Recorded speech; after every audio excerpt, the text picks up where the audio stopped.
মাছ মাংস ডিম তো রোজকার মেনুতেই আমাদের থাকে, কিন্তু আজকের যে রেসিপিটা আমি তোমাদের দেখাবো এটা একদমই আলাদা একটা রেসিপি।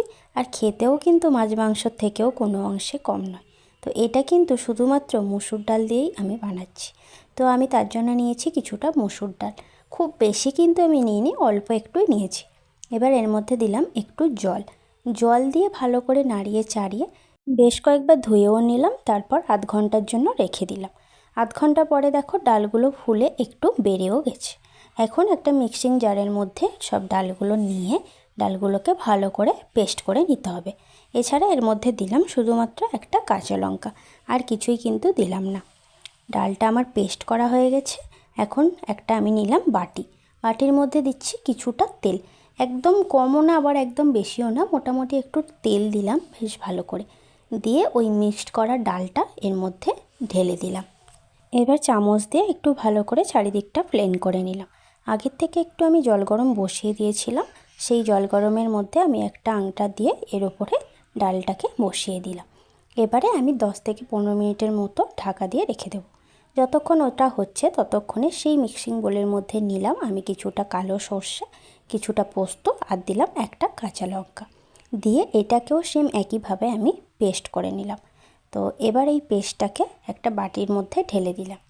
এবার আমি এর মধ্যে দিয়ে দিলাম স্বাদ মতো লবণ, হলুদ গুঁড়ো, রেড চিলি পাউডার, কিছুটা দিলাম কাঁচা পেঁয়াজ কুচনো, আর দিলাম একটা কাঁচা লঙ্কাও কুচিয়ে দিয়ে দিলাম। দেন সব কিছুকে এখন ভালো করে মিক্সড করে নিতে হবে। আর এর মধ্যে কিছুটা জল আমি অ্যাড করলাম, যেহেতু এটা ডাল তাই পরে কিন্তু জল টানবে, তাই আমি এখনই কিছুটা জল দিয়ে দিলাম। ততক্ষণে দেখো এদিকে আমার ডালটাও ভাপা হয়ে গেছে, আর এটাকে এখন আমি নামিয়ে নিলাম।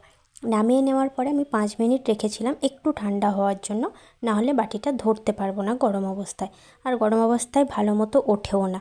তারপরে দেখো আমি এখন কেটে নিচ্ছি, ছোট ছোট টুকরো করে পিস পিস করে আমি কেটে নিলাম, আর কত সহজেই দেখো সব উঠে গেল। এবার একটা টিফিন বক্সের মধ্যে সেই সর্ষে পোস্ত বাটাটা আগে দিয়ে সেদ্ধ করার ডালগুলো, কেটে নেওয়া ডালগুলো এক এক করে দিয়ে দিলাম, আর কত সহজে কিন্তু এটা উঠে এলো।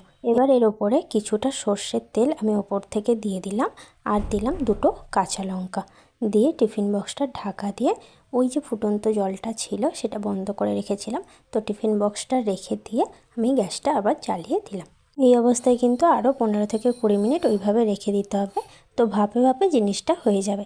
এরপরে দেখো আমি 15-20 মিনিট পর এসে যখন খুললাম, তো কত সুন্দর লাগছে দেখো ওপর থেকে, আর যে জলটা ছিল সেটাও কিন্তু পুরোটা টেনে নিয়েছে, তো একটা মাখা মাখা একটা হয়েছে, আর সর্ষের তেলটা দেখো ওপরে কি সুন্দর হয়ে আছে।